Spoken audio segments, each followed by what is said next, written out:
Okay, I'm very concerned because based on your Instagram story after High Point, you look like Lieutenant Dan with the two legs. That's messed up, right? So I don't really know why you're here. I'm not sure if the doctors would advise you to be here. No. Where are we at with the lower body? Yeah, Lieutenant Dan for sure, for sure. It's been tough. I haven't ridden since High Point, which is really lame because my bike's really good. I'm just not myself not really good, but I'm here because I love this track. And if I didn't show up this weekend and try, I probably couldn't live with myself. So I have to at least try. But yeah, got an MRI, went to the doctors in Florida, and then flew to California. Saw another doctor, and no surgery, which is great. I was sprained-ish MCL on one knee. Last week, 2 weeks ago in High Point, I felt it pop the second practice and it was really scary, and then that was all my pain all throughout the day, and that was 2 tendons fully just released, let go from the bone. So I have 2 tendons off my knee on that side and a whole bunch of other stuff. But you could have surgery to fix that, but it's not really necessary, and I'm not sitting on the couch for 3 months for some tendons. So yeah, my knees are messed up. It's not great. My goal this weekend is, well, my goal, not even a goal, just to see if I can ride, if it's worth it, if I can be in a good enough position, and if not, I'm probably going to have to regroup and get healthy for some weeks and see where we're at. We know that you were struggling with the one knee all year, or at least all outdoors. Yeah. When the other knee then went at High Point, I'm guessing you were like, what have I done to deserve this? Yeah. It's life. Dirt bikes are tough, man. Just kind of freak thing, both knees, like just weird little injuries, and then when you keep hammering them, finally stuff starts, tearing up a little. So I spent a lot of 2 weeks doing a lot of stuff trying to get them as good as I could, and I've been wearing knee pads for 3 years. I got some somewhat TLD knee braces on right now to try to get a little more support out of my knees. So yeah, I'm here just to see what we got, man. That's it. I love this place. I just rode around the track on the TLD machine, and it looks great, and I'm excited. Just hope I feel good. Is it possible that you could make it through outdoors, make it through SMX, and then need surgery which would hurt your prep for 2025? Because that would be my concern. We're not going to do that. There's no way we're going to. 2025 is an important season for me, so I think I'm literally listening to doctors. Obviously, I probably should be home and not doing anything, but I was like, am I going to do more damage? And they technically didn't really seem that way. It's not stuff that's really you can really screw up. So as long as they're strong enough and rideable, good. If not, I'm not going to hurt my end of my season for SMX and next year. There's no chance. I won't do it. There's bigger things than right now. You have to think long term in this sport a little bit, and that's tough, hard pill to swallow. But we'll see where we're at today. All we've talked about is how bad your health is, but is it possible to just focus on results this weekend and be like, yeah, I still want to be top 5 battling for podium, or is it just survival? I don't know. We'll know after today and see how we can deal with it tomorrow. Today will be a really, the telltale to see where we're at, because I haven't rode in a few weeks, since High Point. So yeah, I guess you haven't rode with the High Point knee at all. Nope, just High Point. So yeah, we'll see. But you're really just rolling the dice here then? Rolling the dice, time will tell. Okay, we all know how great Dylan Ferrandis can be outdoors. You haven't quite shown that yet, but where's the happiness level at? Are you enjoying this? Are you close to the window? I mean, not gonna lie, not very happy about the results so far, but I also knew, and the team knew, they told me before the season that the first few rounds will be difficult with the lack of testing and that first year for the Phoenix team, in 450. And during this break, we used that time to make the engine better. So now we have, I think, a decent engine, and it should help me a lot to achieve better results. You say you made the engine better. What were you looking for? More power, more manageable power? Just power. We were lacking a lot of power for the first few rounds, but we knew it, and now it's better. Do you feel like that will help you take a step up in the results? I guess, yeah. I mean, in practice, I felt already the difference.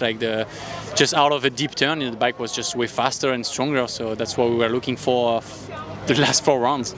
I'm guessing there are other issues to fix though. It wasn't all just the engine. I mean, I guess you're happy with your suspension. We know you love factory connection. What else do you aim to fix? I mean, that's pretty much up, you know. The engine was just very slow. It was very hard to get a start. Colorado was very, very difficult for me with the altitude, so that was the main issue. So now you can change expectations for yourself and start shooting for podium at minimum again? I hope, yeah. That was the goal, and it's still the goal. And yeah, I believe that I was not helped with the engine, and now it should help me a lot. So far through 4 rounds, there have definitely been some positives, some examples of your speed, but overall it's not gone to plan. So are you having fun? Is this good in any way? I mean, at the end of the day, like, am I having fun? At the end of the day, yes, because I'm back racing, and that's just what I truly enjoy to do. But my results have made it hard to enjoy it in the moment. Yeah, I mean, there's not much to say. Like, I felt really good coming in. Like, I still feel good. Like, my speed, a high point, I struggled. How much of that was me, and maybe bike setup wasn't the greatest. Like, I hadn't been on ruts like that in a while. I spent so much time in the off season on sand. Like, it is different for sure. But yeah, like, it's been frustrating. Like I said, my speed I feel like is good. It's just haven't given myself the greatest chances to succeed by not getting off the gate.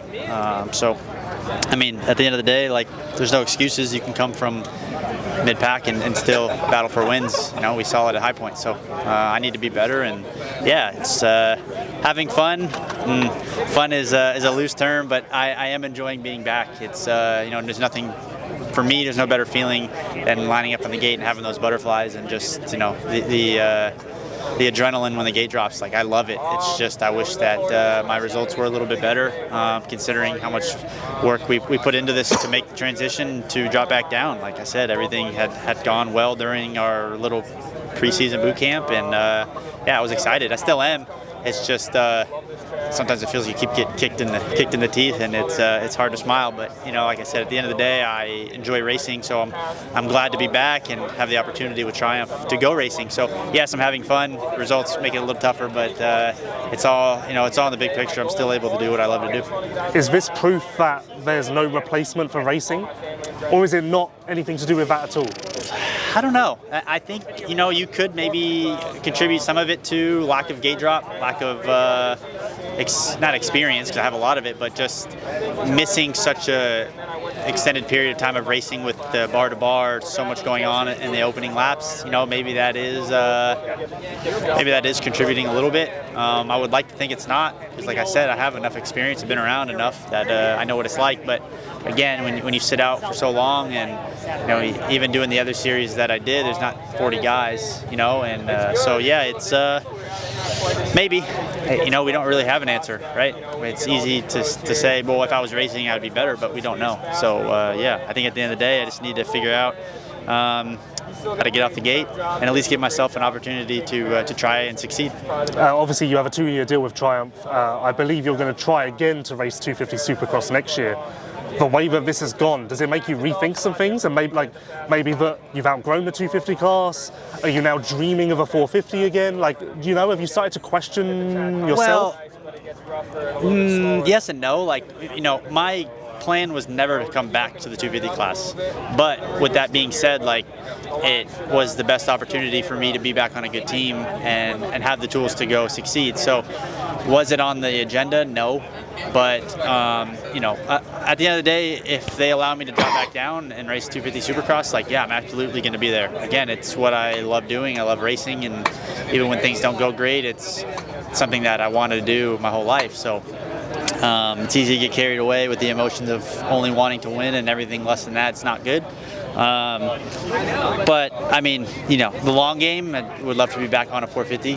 Obviously, I don't know that it sounds the smartest with Jed and Hunter and the rest of these guys being as good as they are, but, like, you know, you spend so much time on a 450, you just have tried to change your ways to suit that, and then having to jump back down. It's yeah, I mean, at the end of the day, the goal was never 250, but this is what the cards played, and yeah, this is where we're at. And I guess actually I've just realised the goal was never 250 long term, because you expected to have a 450 next year. So this is an ever-changing situation, and you are just having to adapt, improvise, overcome. Yeah, I mean, I don't know that the 450 isn't a thing next year. It's at the end of the day, like, there's a lot of rumors floating around. Like, I truly don't know. I know that they I was in England last June, and I was riding the bike at Fat Cat, and they had a 450 there. So it's there. But as far as from a development standpoint, if it will be ready, like, you know, these are things that I'm not really worried about. It's for me, it's week to week. I'm trying to bring the team better results than I've been getting, and that's the bottom line. Okay, I forget which moto it was, but there was definitely one moto at High Point that was a bit of a breakthrough for you. Yeah. So did it feel that way, mentally especially? Yeah, our goal going into High Point was just get 2 good starts and then kind of see where it put us. And there wasn't really a position goal. It was kind of just go out there and see the best we can do. Obviously, before that, it was a tough couple weeks. So, but yeah, that 5th was a breakthrough. And even second moto, I thought was even better. I just ran like 8th or 9th, ended up going down, but yeah, like both motos were really good, 2 good starts, and looking to do the same here. Obviously, clear track here could get you really far. So changed up a little bit midweek through the riding midweek. I went back home and spent some time with family. So just rode some different stuff, and hopefully it pays off. Last time we spoke, you talked about struggling to show your real self, and you felt a bit reserved. Has that gotten better? Yeah, since Hangtown, I would say I struggled Colorado with it, and then it's gotten better. High Point, I think once I got out front and seen that speed, I unlocked, like I said, my true self. And I think now, obviously that grew with confidence and the whole bit. So yeah, I think last week was a breakthrough, and just knowing that you can beat those guys obviously is a huge step in the right direction. And with the weekend off, rested up and get ready to go here. Was there anything that you did to actually make it get better, or was it just a case of you got one good start, you ran up front, and then it clicked? No, there's a couple things I changed in my program that I didn't think I needed because I never really believed in it. But yeah, I ended up going to see someone for it, and it's been a huge help, and things that I didn't really think I needed. I need. So yeah, it's just me believing in what I needed, and yeah, it's been a huge help. Feel free to no comment this, but it sounds like you went to see a sports psychologist. Sports psychologist, yeah. And I feel like that's getting more and more popular. Like probably over 50% of the riders now are doing that. Yeah, you said you kind of pushed it to the side before. So yeah, it surprised you how good it is? Yeah, I pushed it to the side, I think maybe because I think we all think we have it figured out, right? But we really don't. So I've always been a winner, and I always will be, but at the same time, tough couple weeks, and honestly, tough year it's been. I really broke out, and I needed someone to talk to, and to have a different opinion base is nice. So yeah, I've reached out, and it's been a huge help. Did it feel weird to kind of like expose yourself to this person? Yeah. I'd imagine that's like a big hurdle to get over. That's the biggest hurdle I needed to get over in the first place. I didn't really want to speak about it to someone else, but yeah, it's a huge hurdle to get over, and to really open up. I think it's my 4th week or so, and I'm just starting to open up and trust. And High Point, I think, maybe too soon to realize what it's doing, but I think High Point had a big part of it, and it helped for sure. So this is a return to international competition for you. There's a lot of unknowns, but I really think you can expect a lot. Some people may not realize how good a rider you are, but this isn't like a holiday, is it? You're here to achieve a goal. Yeah, definitely. I mean, I've wanted to come here and do some racing for a long time, so it's awesome that it's finally happened, and it's a big thanks to you, Reeve, and the whole Firepower team for making it happen for me. But yeah, I really don't know what to expect, to be honest. I like the sand a lot. Obviously, growing up a fair bit in Australia, there's some sand tracks, so this was a good one to come to, I think, for the first one. And yeah, I'm just looking forward to seeing what happens. Yeah, you were good at Assen. You were good in your fill-in rides at Lommel. Yep. So you are a bit of a sand man, and I don't really think of Australia as being that way, which is weird. Yeah, it's more so Western Australia, where I was from, so there's a lot of sand over there. Not so much around where the National Series and that goes, but yeah, where I grew up was pretty sandy. It's hard to have expectations, but where do you feel like you can slot in? Like, I feel you can be between 5th and 8th quite comfortably. Yeah, I really don't know, to be honest. There's no gauge that I've seen from someone that I've ridden with in sort of recent times. So it's hard to say. I would love to be there where you've said. I think I'd be quite happy with that, but like I said, we'll see what happens. I don't really know how the track forms and the schedule is, but I think by tomorrow we'll have a good idea, and I'm really happy that I'm doing 2 rounds, so it'll gives me a bit of time to get used to, which is nice. I think you can use Jed as a bit of a gauge based on what he did at Washougal last year, and Jed this year is much better than last year. Yeah, that's true. Because he was very unhappy last year. Yeah. So based on that, it seems like you can do well. Yeah, no, that is true. Yeah, I think we'll be up there. I think I don't want to say too much, put too much expectation on it, but yeah, I'll definitely love to be up in that top 10 in the mix of it. I think that'll be a good goal.